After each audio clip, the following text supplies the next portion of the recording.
everyone. Hi, Yong. Good to see you again. How are you?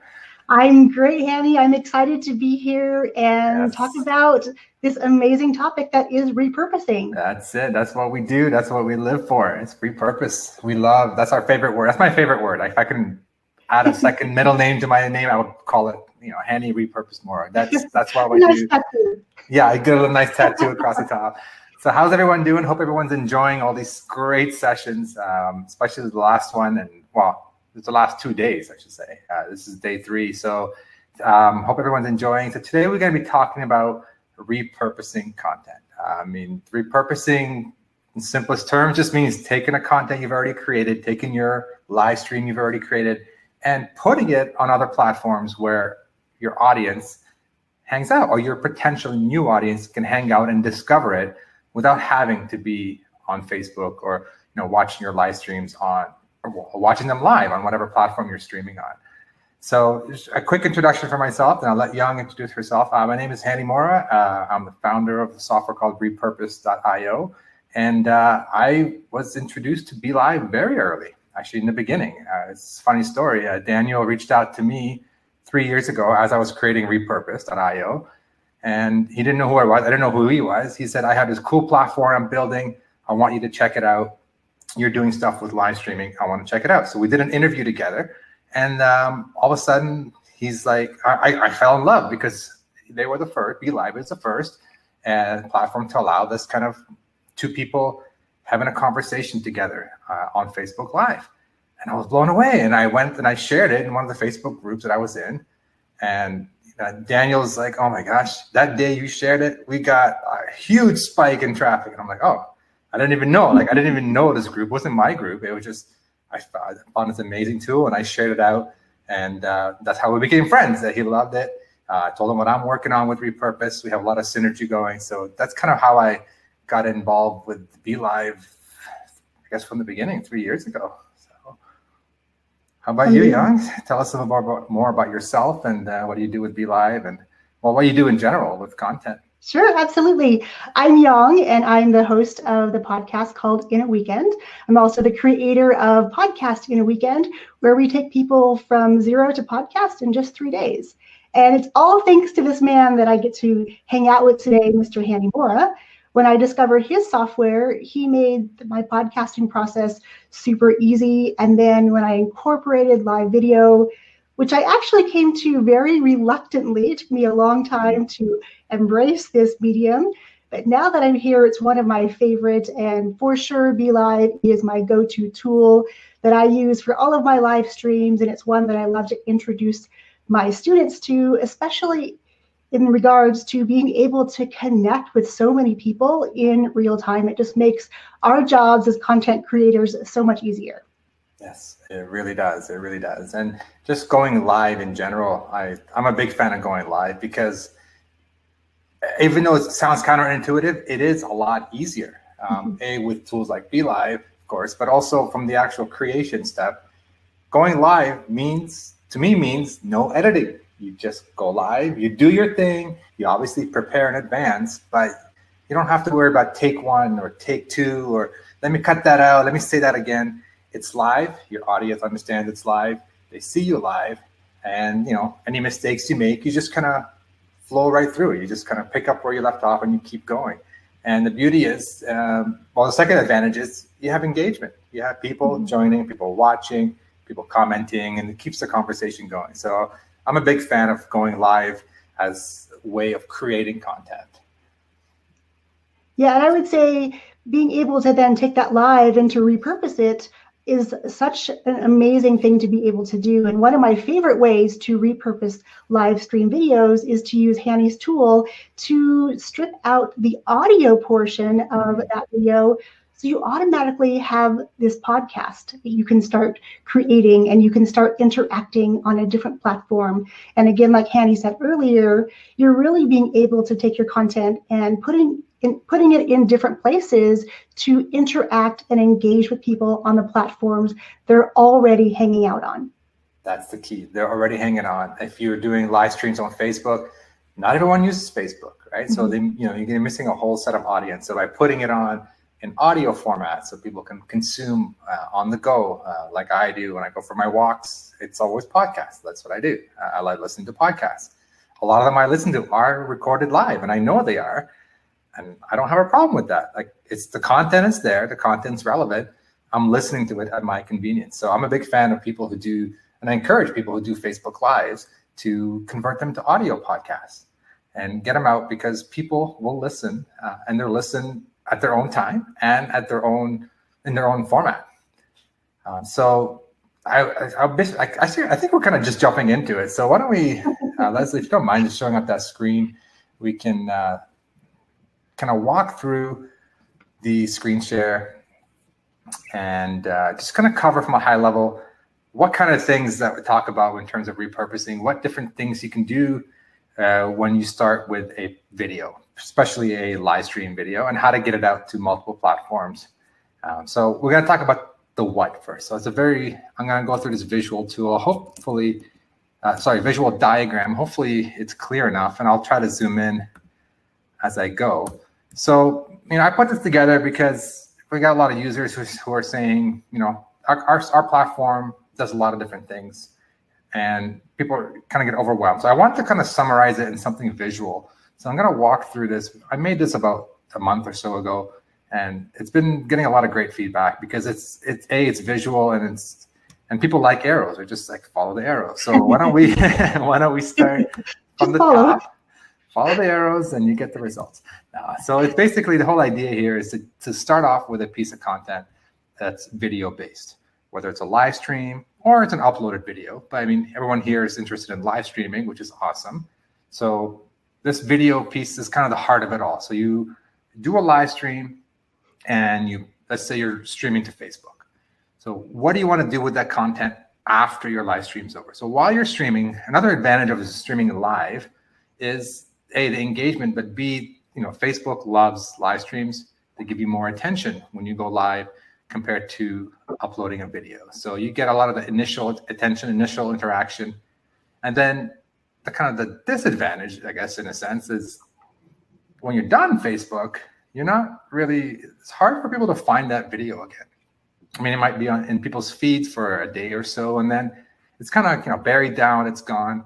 So the idea of repurposing is you bring it back to life on different platforms and in different formats. So the first thing I would recommend doing, if you're not doing it, highly recommend you do this right away, is to get that video onto as a blog post. That's the simplest thing you can do. Very little effort. We have a tool that automates it, but even if you don't use that tool, or even if you're not using WordPress, number one thing is you want to have this content consumable on your own site, on your own home base, if you want to call it. So you want to get this content onto your blog or your website. It doesn't have to be WordPress. I'm just showing WordPress because we have a tool that does it for you automatically. But the idea being is when you send people, again, not everyone hangs out on Facebook. So if you do a video on Facebook, a live stream on Facebook, you can send an email to your newsletter and say, hey, we have, our latest video is here. You send them a link to your website. So there's a couple of advantages. One, when they're on your website, you have an opportunity to engage further and have them take the next step, whether it's click a button to sign up for a newsletter or opt into your email, or just consume more content on your blog, video-based or text-based. So having them go to your site's got big advantages, and it's something that you own, you control, and it gives you opportunities to collect that email address, which you can't do on other platforms, right? It's not yours. You can't ask people for an email opt-in on Facebook. So you want to ask them on your site. So that's, for me, number one. Yong, what do you think? What are your thoughts on publishing it to your website? Any other tips that you recommend? You've been doing this. You've been teaching this as well. It's one of my favorite things to be able to do as well, because I think even in the last session, we were talking about being able to put these things on your website and, having your home base where people can come and find everything that you do, I think is a really key tool. And with your WordPress plugin, the fact that you can automate this is huge, Because I used to do this manually and have a virtual assistant that would actually, go to Facebook, download my videos, upload them to a place like YouTube, grab the embed code, and it was all very manual. So if you happen to use WordPress, this is one of my favorite tools that I love to share, because not only does it embed the video from Facebook, it also brings over the comments, which I think is a really key feature to really getting people to engage with you more. And the next coolest thing about it is that when they're commenting, it's taking them back to your Facebook page. So you have this great circle going on. It starts with Facebook, goes to your website, back to Facebook. So people really kind of understand what the flow is. They know they can find you in these places. And, this is a tool that I've been using for a long time, and I cannot imagine life without this automation, because even though I may go back and put in things like show notes or put in a full blog post there, the fact that I'm actively pushing content to my blog regularly is a huge, huge win. Yes, absolutely. And, people always wonder, like, when am I going to have time to make a video? When do I have time to go live and then make a blog post? And the whole idea of repurposing is you don't have to create fresh content every time. You're creating the content. You are going live. That is your content. That is your starting point. That's an excellent starting point. And there's no reason why you can't simply take that live and, using a tool or doing it manually, going to Facebook. They give you the embed code. You copy and paste it. You have a blog post. Yeah. That's it. You're blogging. So you're blogging and streaming. 2 for 1 right now. So far, you make one piece of content and you got a live stream on Facebook, which Facebook loves and gets you a lot of attention, and you got a blog post. So next thing, Yong, you mentioned this, and you're a big fan of this. I know a lot of people hesitate to do this because they worry about audio quality, or they worry about things not working so well, or hiccups. Sometimes when you live stream, internet connection gets poor and things cut out. But people worry, oh no, I can't make that into a podcast episode. Why? My first answer is, why not? Yeah. So why would you not take a live stream and then take either the whole thing or take a chunk out of it and turn it into audio? I see no reason, unless you're like, even if you're the most pickiest audio person who loves audio and must have crystal clear sound. To be honest, it's not about you. It's about your audience. You're almost like you're depriving your audience from consuming great content in the way they want it, just because you think maybe the audio quality is not the greatest, or maybe, whatever, your internet's not fast enough, or there's no reason not to do it, I guess. So right. So number 1 we talked about is the going to your website. Number 2, turning it into an audio. So for those who are doing it, congrats, because you're one of the few who are smart enough and efficient enough to think like this, to think the content is great and it's relevant in video format, but it's also great and relevant in audio format. And of course, if you're doing demos, videos, like visual stuff, that episode may not, or that live stream may not apply. And so you don't have to use that as an episode. But right. If you plan ahead, you can really, if you think ahead, you can say, what, I'm keeping my audio, my audio peeps in mind and my video peeps in mind. So when I create content, I'm going to make it relevant for both. And I want to give BeLive really big props here too, because I've used different live streaming platforms and tried to pull out the audio, and the audio quality has never been as good as when I stream on BeLive. So definitely for all of you out there who are live streaming and you've thought about having a podcast, the audio that I'm getting to put on my podcast really is top notch. And there probably are people out there who are audio people who are thinking, no. But like Hani said, it's more about the content and the value you're providing, and the fact that you appear to be human because maybe you stumble over some words when your video is live. I adore those things when they happen, because it really lets me connect to my audience, and they connect to me because they view me as a real person, not just some canned speaker who is just, reading a script. So that's one really great thing I'll say about the audio quality here at BeLive. I do want to back up for just a moment. Kelly asked a question. She said she would like a tool to post video on her blog automatically. So Kelly, earlier Hani was talking about his WordPress plugin, Simple Social Press, which takes all of your videos from Facebook, whether they're live using BeLive or any other tool, or even uploaded, and it'll pop it over onto your blog. So you can do many more things with it once it's there on your home base. That was actually people enjoy that automation, and that, we built like at Repurpose. We have also a WordPress plugin, like Yong said. But if you're not on WordPress, you can go to Facebook and copy the embed code and do it manually. So I'm not just trying to say is it is a little bit more work, but I think it's worth it having it on your site. Whether automated obviously is better in my opinion, but if you're not on WordPress, don't be discouraged. You can still do this. You can still go into Facebook with a couple clicks, copy the embed code, etc. So, don't shy away. Don't say, "Oh, I'm not on WordPress, so I'm not going to bother doing it." I still think it's worth doing and getting it on your blog. That way, when you email to your newsletter, or you want to send someone a link, hey, I want you to go watch this video. Well, there's no better place than your website. Right? No better place than your website to send people to when you want them to consume content, because they'll stick around, they'll watch or read other content. Otherwise, when they're on Facebook or YouTube, they're gonna get distracted. They're gonna be related videos, or oh, my mom is messaging me. Oh, then you're gone. You lost them, right? You lost them. So keep them on your home base. It's a great place to send people to watch a video afterwards. Obviously, while you're streaming, you want them to come on Facebook, engage live with you. But after the fact, send them to your site. All right, so we're talking about, so that was one, that was blogs.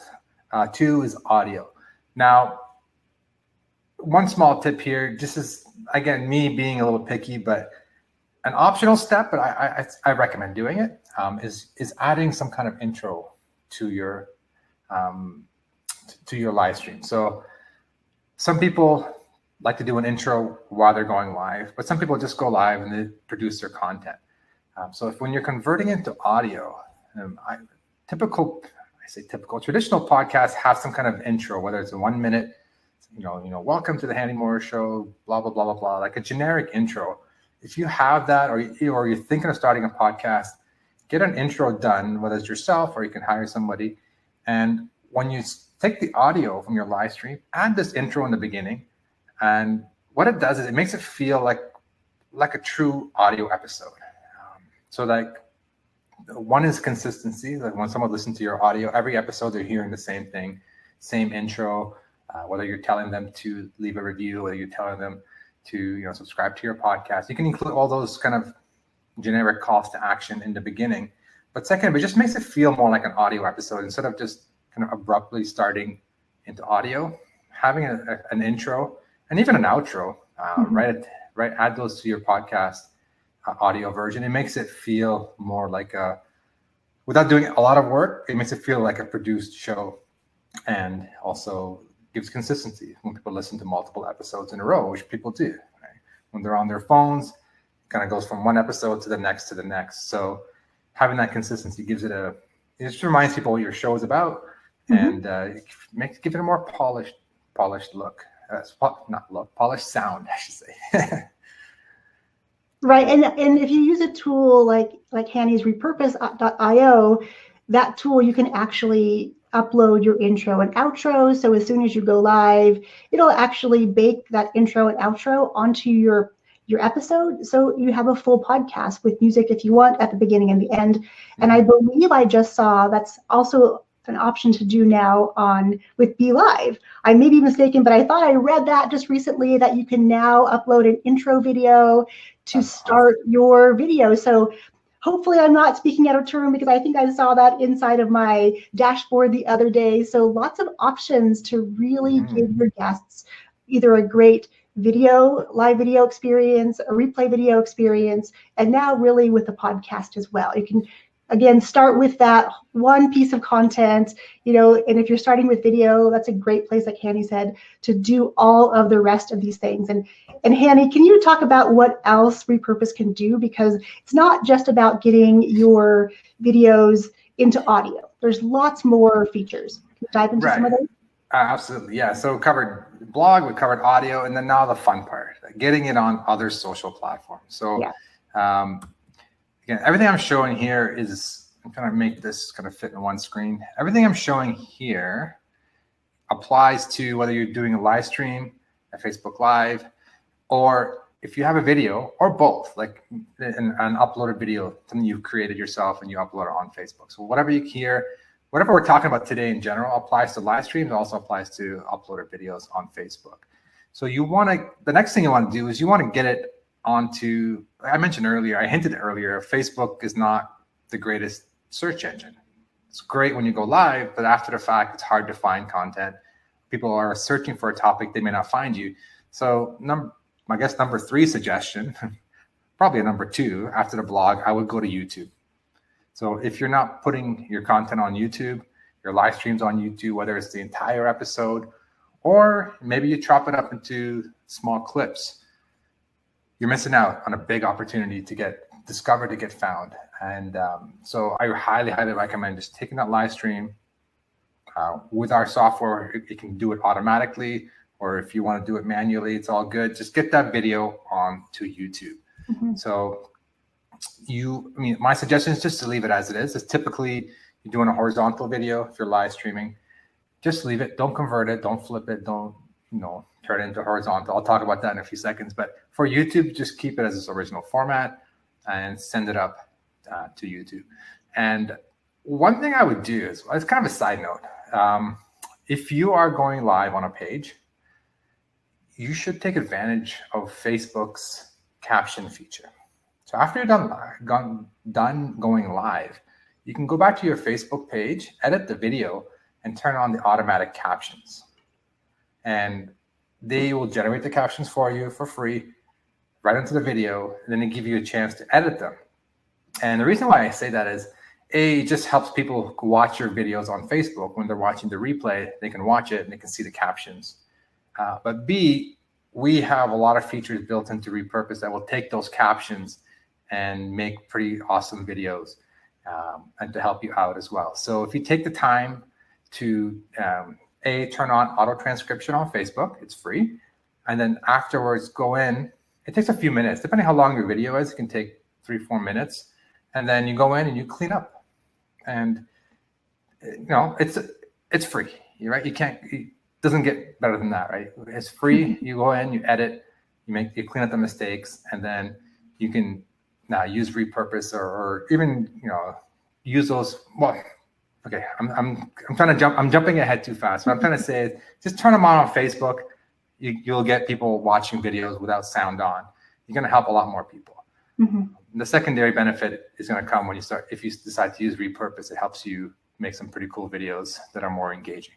So before I jump into that, YouTube, keep it as it is. If you have groups, you run your own groups, share these videos in the group, whether you share them when you go live or you share the replay after. I highly recommend you do that as well. Don't neglect groups. So what I tend to do is I go live on my page and then I share them on all my relevant groups instead of going live in the group. And then, especially if it's a private group, you can't share that out to other places. So that's another tip. If you're sharing to Facebook, go live on a public page and share to all the groups that will see value in it. And that's what I do. Anything to add, Yong, to YouTube and Facebook? Yeah, so I have just a couple of questions that came through too. People want to know if there's a place to get this graphic because it is coming across pretty small. Where can they go to get a copy of that? Yeah, they can go. I was kind of worried about that. I was hoping to trying to zoom in as much as I can, but they can go to repurpose.io/workflow, and there's a copy that you can download. Perfect. No opt-in or anything. You just download the PDF. It's all there. Fantastic.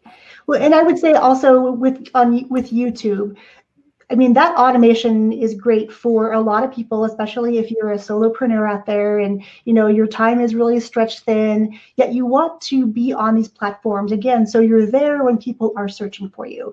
So being able to take that same live stream, we're still talking about the same video, the same live stream, you can now send it to your WordPress website automatically. You can convert it to audio to create your own podcast. And now you can send it over to YouTube where people are using that tool. It is a search engine. So if you're baking in the right keywords that you want to be found for, then really you have a chance for people to start to discover you on YouTube, even if that's not your primary platform, because this idea about repurposing is not just so you can be everywhere and have that like superpower ability that people see on the outside.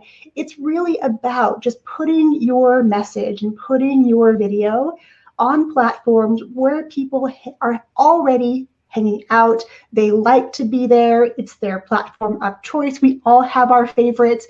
So why not, if it's not any more work, just put your same video there, because people are going to find you. They're going to find value in what you're doing. And when they find you on one platform, they may start to follow you on other platforms as well, which is best case scenario. Yeah, absolutely. Like you said it best, like you want to be where they hang out. You don't want to force them, hey, I want you to come to my Facebook and follow my stuff there. You want to be where they hang out, not force them to come where you post content. So that's exactly it. So we talked about blog, audio, YouTube. Those are, well, blog, YouTube to me are like no-brainers. Like you need to be doing blog and YouTube. Audio, I highly, highly recommend it. Podcasting, there's an extra step in there. It's not that complicated. Just Google how to podcast. There's a ton of different sites that will teach you the process. But from a simplistic point of view, you sign up for a podcast host. It's a service where you upload your audios to. They give you what's called a podcast feed. It's just a link, and you click a button and you submit that to the podcast directories like Apple Podcasts, Spotify, etc. So it's a one-time step, and then that's it. Every time you upload your next episode, Apple, Google Podcasts, Spotify, they get notified automatically. So you don't have to worry about, oh no, I'm adding a whole bunch of work to now that I have an audio podcast. It's not a lot of work. You set it up once, and then all you do is upload audio to your next episode, and then all these directories get notified. And when the directories get updated, all your subscribers get notified on their phone automatically, and that's the key. So they take care of notifying your audience about a new episode. And just like live streaming, if you want to be consistent. So if you consistently live stream on a certain day of the week or a certain number of episodes per week, your audio listeners will get trained as well to follow along, and they'll get hooked. Trust me, I get hooked. Like I follow podcasts, and then there's one every Tuesday morning, and then Tuesday morning rolls along and there's no episode. I'm out tweeting, hey guys, what's going on? I need the episode. Like honestly, like a podcasting audio content is very addictive. I listen to it on my walks in the morning. So don't underestimate audio content. Okay, we covered the main stuff, or not the main stuff. We covered the blog, YouTube, audio. Now, other social platforms like the Instagrams and the Instagram TVs and the Twitters and the LinkedIn. How do you get content on there? So each one's slightly different. And the annoying thing is the different sizes, the video size requirement that they have. For example, Instagram TV, even though I think they accept multiple formats now, they still prefer the vertical format. So usually when you go live from your desktop, you're going horizontal. How do you get it into vertical? That's an annoying step. And then Twitter and LinkedIn, probably from my experience, from what I'm seeing, square tends to look better and fit better on mobile and on desktop. So, what do? We want to obviously be on those platforms, especially LinkedIn. I mean, LinkedIn's very underrated right now. And like they're pushing video hard. Now they're pushing live streaming as well. So it's an excellent opportunity to put video on LinkedIn, because not many people are doing it. So how do we do that? Well, you want to take your live stream and take out, if your live streams are short, that's all good. You can post, I think, up to 10 minutes on LinkedIn, up to 10 minutes on IGTV. So, if you're doing 10-minute live streams, it saves you a little bit of work. But honestly, like most people who go live stream, they're doing some kind of show, some kind of interview. So it does take longer than 10 minutes.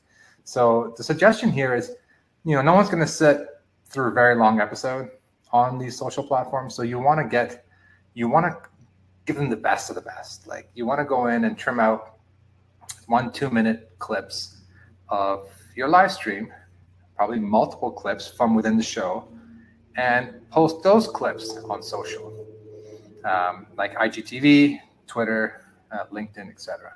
So the strategy is a little bit different. For YouTube, you can try clips, but I see no harm in putting the full episode. Right? People sit longer on YouTube. People are searching actively on YouTube versus IGTV, LinkedIn, Twitter. People are scrolling, right? They're just scrolling. No one's going to be scrolling and then sit through, I don't know, even 10 minutes seems like a lot on these platforms. Their attention spans are getting shorter and shorter. So you want to get something that's engaging. The best of, like, pull out a 1 to 2 minute clip. And I'm hearing lately now from a few people who are experimenting with this that 1 minute seems to be like a magic number. Like people see, 1 minute. All right, I'll stick around for a minute if this is good. All right, so what we want to do is you want to get content to, let's talk about IGTV, for example. IGTV, people are like, oh no, another platform I got to deal with. Oh my God, I don't want to do this. It's got a lot of benefits, but also there's some great tools out there that help you do some stuff. So with Repurpose, we decided, we can take your live stream from Facebook. And we have a little video trimmer, so you can trim out a 1 minute, 2 minute, 5 minute, whatever you want clip. And then you can tell it, hey, make me a vertical video. And the vertical video will have a title. We'll have the captions burnt in. So I mentioned earlier about turning on the automatic captions on Facebook. We'll grab those, we'll burn them right in. We'll add a nice progress bar. And the reason for, especially the progress bar, the reason for all three components, title, progress bar, and captions, is engagement. If someone scrolling through the feed, they see your face, they may not recognize you or know you, they're just going to keep scrolling. But if they see a title that's engaging, they see a progress bar that's moving and captions that are moving, they can watch it on mute, which most people cannot watch the video right away, or like they're maybe at work or something and they can't have the audio on. So having captions burnt in will let them watch the episode longer, but also having a title burnt into the video lets people see what this video is about. Like, nice big letters will capture their attention. So that's why we added this feature in Repurpose. We'll let you take a live stream, either the whole thing or clips, most likely clips, and just say, hey, I want it in vertical format, and it does it for you automatically. And that's one tool. But the thing is, there's a tool called Facebook Creator Studio. Is that what it's called, Yong? Creator Studio? Yeah, Creator Studio, yes. Yeah, so facebook.com/Creator Studio. It's a free tool. It's Facebook's tool, but they now allow you to schedule IGTV and Instagram videos, which is powerful. So the flow would go like this. You take a video, you turn it into vertical, and you make 3, 4, 5 clips, and then you can go to facebook.com/Creator Studio and schedule these videos to go out, one tomorrow, 1 2 days later, 1 2 days later. So you don't no longer have to be on your phone or on your desktop uploading the videos a certain time. You can have, one episode that you've done at the beginning of the week and have 3 or 4 posts on IGTV and Instagram, native videos uploaded to them and scheduled in advance. So you don't have to do it yourself on the day of, which this is maybe 2 months, 1 or 2 months old feature. So it's still, brand new feature from Facebook. It's such a time saver, a time saver, because in the past, you got to do it all manually on the day of. Absolutely. And there's a question about how to get more and more engaging content, asking for some suggestions. Hani, do you want to tackle that, and then I'll chime in too? Yeah, for sure. To me, when I think of content, I think of short, 1 to 2 minutes, 3 minutes max, but also addressing one problem or answering one question.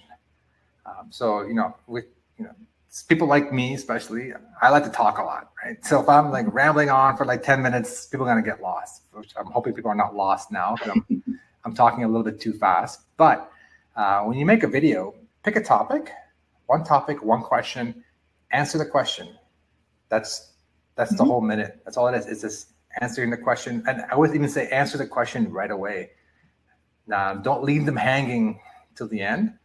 They're going to say, how do I create a video? Well, step one, pick a topic. Step two, almost like give them the solution up front and then spend 30 seconds or a minute after going into the more details. So people want the answer. People are looking, they want an answer. So those are my tips. And then if you have an audience already, an email list, followers, any number of followers on any platform, whether they're subscribers for your podcast or YouTube channel, whatever, just see what they're on your blog. See what's popular. See what the questions are in the comments. If you're doing videos and live streams on Facebook, see which live streams caught people's attention. Dig through the comments. Those are such golden nuggets. People's feedback is very precious, especially when they give it to you on their own, via comment or they tweet or whatever. Wherever you hang out, wherever they engage with you. Just kind of keep your eyes and ears open and answer those questions. I know it sounds like, almost like a generic answer, but it's really about giving people who follow you what they want. Right. Well, and the beautiful thing about repurposing is that it's, no matter how you slice and dice it at the end of the day, it is still you, it is still your company, it is still your message, it is still your mission, and you serving your audience. So instead of back in the day where you might hire somebody to write content for you or to make videos, with all the tools like BeLive that we have today, there's no need to do that, because if you can go live even just once a week and create even a 10-minute video and you're able to chop it up into 10 one-minute videos and then schedule those out over time when it's appropriate and when you want to continue the conversation, that's just a really great way for people to start to engage with you from afar at first by watching those shorter clips. And as they get to know, like, and trust you, then you can start directing them to your longer form videos and into your program products or services down the road. So by really just being consistent with your content, chopping it up by repurposing your words or your guests' words and sharing it out at different times, that's going to go a long way in helping to have people engage with you more over time. Yes. And, some people fear that, I'm posting too many clips and people are going to get annoyed that I'm posting all these short clips. But the reality is the people who see your content will see it when they engage, if they engage with it. So what I mean by that is if someone's already scrolling through your content and they're not stopping to watch, these Facebooks, the Instagrams, the LinkedIns, they won't give them more content because they're not watching your original content. So people who watch your content want more content, or at least you've captivated them and they'll see more of your stuff. So you're not gonna. The people who don't want to watch it will not enter their feeds as often because they're not stopping to watch the first one. So you're never gonna worry about annoying people with too much content. I've heard people say, "Oh no, what if I annoy my people?" They saw it on Facebook and then now they're seeing it on LinkedIn, right? Because they're not hanging on those platforms all at the same time, and B, you're just almost reinforcing the fact that, hey, man, I've seen this person everywhere. Oh, you know what? If I hang out on Instagram more, I'm gonna follow them because that's where I'll engage and see more of their content. So don't worry about annoying people. That's kind of another small tip. Right, and again, that's the beauty of repurposing, right? Is that you're taking your content, you're sprinkling it on these different platforms, and then it looks kind of like you have this magic kit in your back pocket, when really it's this tool to repurpose your content, and you get to appear like you have these superhero abilities because you are everywhere, and then people start to ask you, and you get to share more because they're engaged. And so even this idea of putting a title at the top of your IGTV video in the captions, the title is kind of like an email headline, right? You want to be engaging and you want to pique someone's curiosity or make them stop their scroll and say, what is that? I have to watch that. And then by using the transcription tool that Facebook now provides and letting Repurpose bake those transcriptions into your video, people can still engage with you and watch with their sound off, because I know lots of people who watch videos during the day when they're in the office or when their kids go to bed or whatever it is. So those are two more great tips that, if you want people to engage with you more, it's okay to experiment and try different things out and see what sticks and resonates with your audience the most. Yeah. And if you're comfortable going live, I would say go live. Like make that your starting point for content creation. If you're not comfortable going live, and again, if you go live and you don't get a lot of people, or maybe you get one person popping in and popping out, don't worry about it. That's the beauty with repurposing. You're not necessarily looking, like, you're not done when you're, like, it doesn't end when you finish going live. It starts when you finish going live. It's the beginning. So don't feel like, oh, no one's watching my live stream. I'm demotivated. I don't want to create more content. Think of it as, all right, I'm making this piece of content because I know if nobody watches it live, they might catch it on YouTube. They might catch it on another Facebook group. They might catch it on Instagram. They might catch it on Twitter, on LinkedIn. So if you keep that in mind, that this content is going to live a lot longer, it's just, A, it's more motivating, and B, it doesn't matter how many people show up live. Right. Yeah, definitely not a one and done. It's you do one thing, and then from that one thing, you can create all these little pieces that can live on well past that one live video. Yes. I tell people it's the beginning, not the end. Yeah. This is for sure content, not the end of your content. So the last two platforms I want to make sure that you're, not the last two, but two more I want to make sure you cover are Twitter and LinkedIn. Twitter's got a very short, I think it's like 2 minutes is their max, which is not bad. We talked earlier, like 1 to 2 minutes is a good number. LinkedIn, you can go up to 10 minutes of video. So take advantage of those and experiment. Try 1 minute clips, try 10-minute clips, see which one's going to get more views, more engagement, more comments. And wow, you can take your regular video and just put it on LinkedIn. There's nothing wrong with that. If you have the ability and you have the tools, like Repurpose does this for you, it can make a square video with a title and it can burn in the captions. But again, some people get intimidated. Oh, I don't have time to do the captions, to clean them up. You don't need to necessarily turn on captions. You can just put static text, some kind of call to action, like, leave us a comment with your thoughts, or some kind of call to action, or visit us at blah.com. So just making these videos with titles and either a call to action or a caption below, it's just when people are scrolling, they're going to stop. And you're like, oh, this is different, A, and B, oh, this title is interesting. I'm going to stick around and watch. And then the progress bar, the whole idea, again, is just so that people know that this is a short video. It's like, okay, I can stick around. This progress bar is almost done, like it's just these little subtle cues that let people stick around and watch just a little bit more. So definitely get your content on Twitter. Definitely get your content on LinkedIn. And if you're keeping your content or your clips under a minute, you can post them directly to Instagram. So people always ask me, like, do I do Instagram TV? Do I do Instagram, or do I do both? My suggestion, again, I'm not an expert in Instagram, but this is just my suggestion. You want to go, if you're doing over a minute, you have no choice. If you're doing over a minute, you need to go to Instagram TV. But when you upload a video to Instagram TV, there's a little checkbox that says, can share the first minute to my Instagram feed. So that automatically gets you 2 for 1. So you get the content on Instagram TV, but it also shares it in your Instagram feed for the first 60 seconds. And if someone is done the 60 seconds, he'll pop up and say, watch the rest on IGTV. They click that and they continue watching where they left off. So if you're doing over a minute, you have to do Instagram TV. Even if you're doing a minute, I would still say go IGTV and then turn on that option on Instagram to share it to your main Instagram feed. That's my advice. You can always experiment and see what works for you.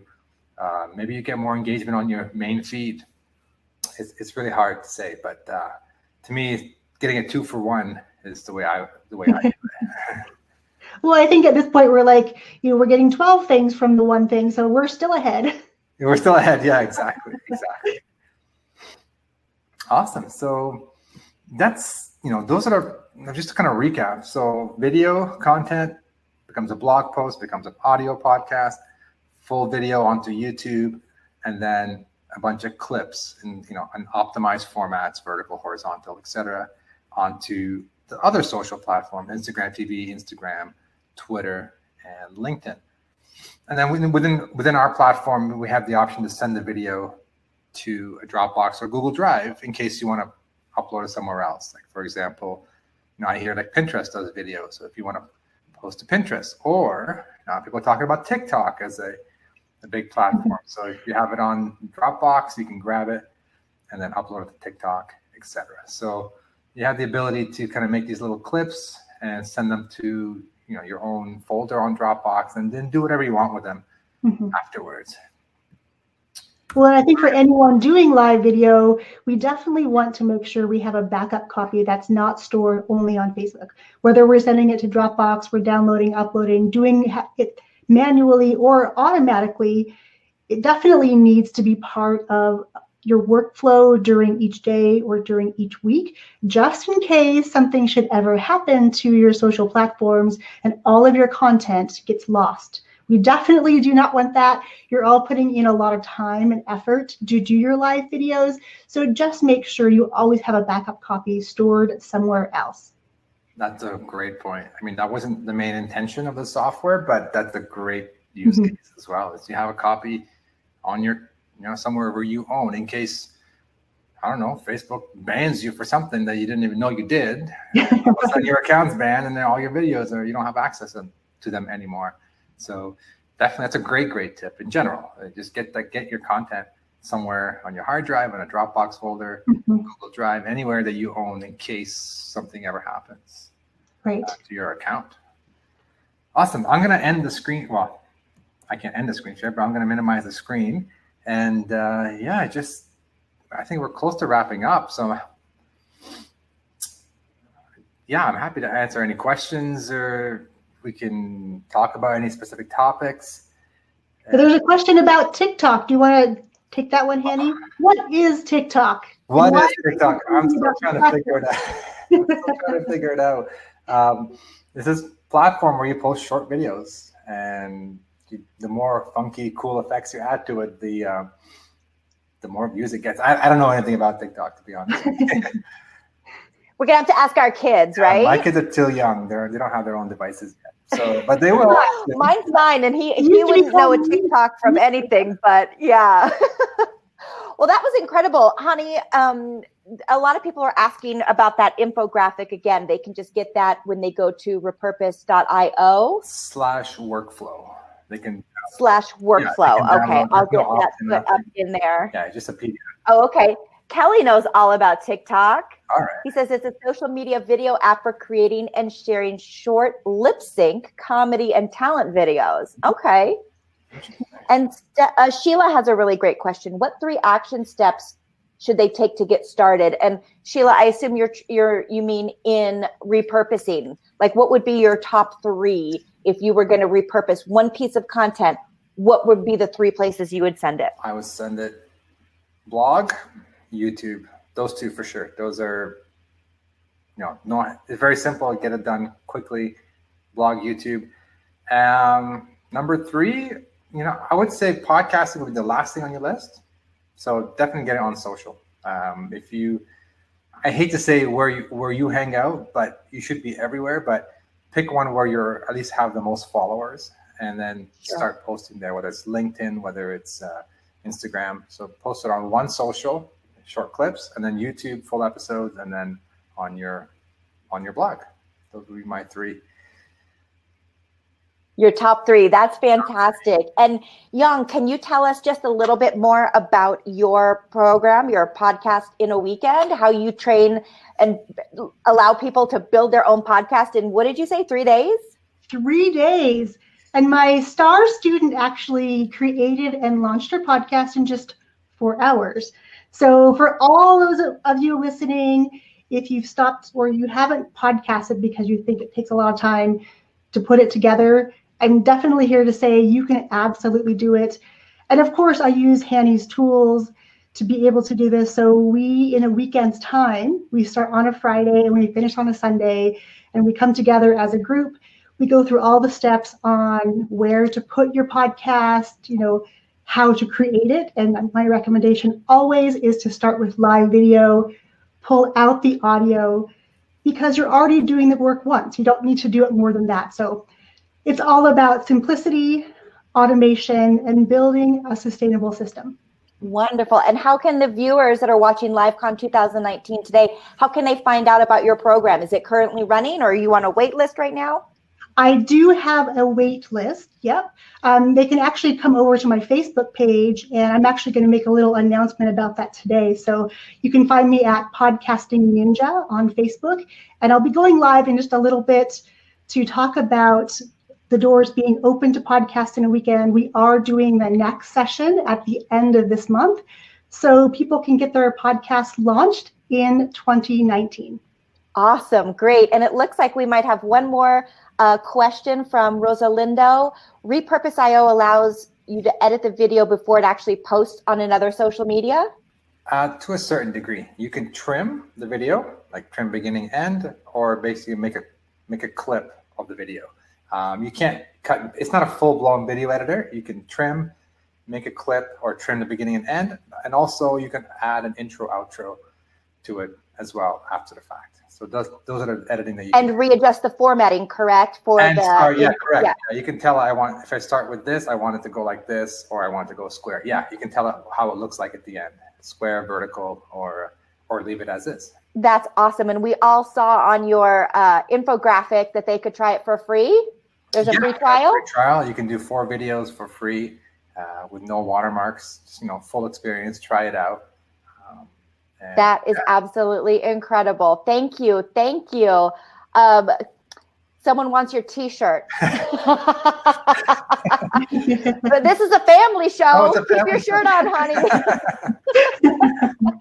Well, I appreciate both of you being here today. I know BeLive thanks you so much for being part of LiveCon 2019. Hani, any place that we can reach you? I know we got Yong at Podcasting Ninja. And Hani, where can we find you? You can go to HaniMourra.com. Great. It's got a list of what I'm up to, podcast episodes I'm on, just more about me, social, all the usual stuff. Yeah, so HaniMourra.com. Wonderful.